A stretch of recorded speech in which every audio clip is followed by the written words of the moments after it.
पार्वती सम पतु प्रिय हो, देवे ना हम पर छाड़व छो। पुन पुन विनय करिय कर जोरी, जो एह मार्ग फिरिय बहोरी। दर्शन देबु जानि निज दासी, दर्शन देबु जानि निज दासी।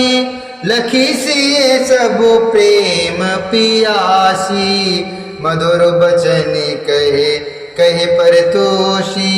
जनु कुम देनी को मुदी पोसी, मधुर बचन कहे कहे परतोषी।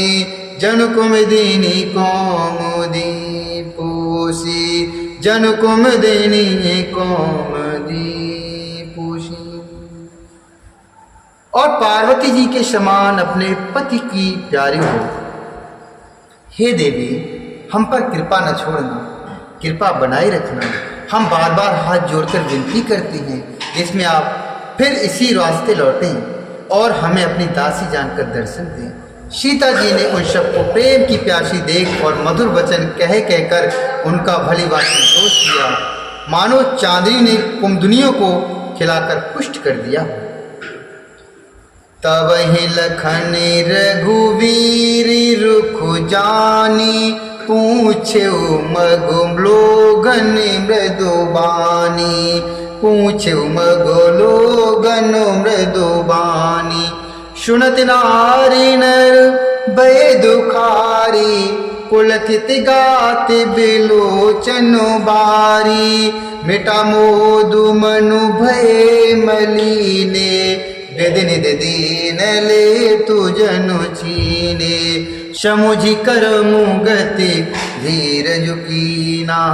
शोधि सुगम मगु तिन कह दीना, शोधि सुगम मगु तिन कह दीना। उसी समय श्री रामचंद्र जी का रूप जानकर लक्ष्मण जी ने कोमल वाणी से लोगों से रास्ता पूछा। यह सुनते ही स्त्री पुरुष सुखी हुए, उनके शरीर पुलकित हो गए और नेत्रों में वियोग की संभावना से प्रेम का जल भर आया। उनका आनंद मिट गया और मन ऐसे उदास हो गए मानो विधाता ने दी हुई संपत्ति छीन ली। कर्म की गति समझकर उन्होंने धैर्य धारण किया और अच्छी तरह निर्णय करके सुगम मार्ग बतला दिया। लखन जानकी सहित तब गवन की न रघुनाथ, फिर सब प्रिय बचन कह लिए लाई मन साथ। फिर सब प्रिय बचन कही लिए लाई मन साथ।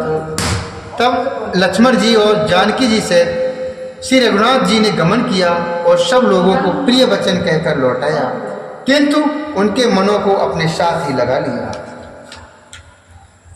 फिरत नारी नरी अति पछताही, देहि दोषु देह मनो माही। सहित विषाद परशु पर कही, विधि कर तब उलटे सब अही। निपट निरंकुश निठुर निशंकु, जैसस कीन सरुज सकलंकु।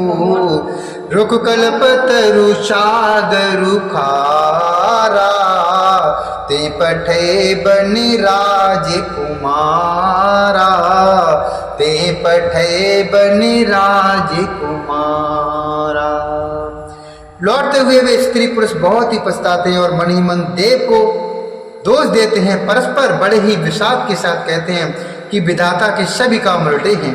वह विधाता बिल्कुल निरंकुश, स्वतंत्र, निर्दयी, निडर है, जिसने चंद्रमा को रोगी, घटने बढ़ने वाला और कलंकी बनाया, कल वृक्ष को पेड़ और समुद्र को खारा बनाया, उसी ने इन राजकुमारों को वन में भेजा है।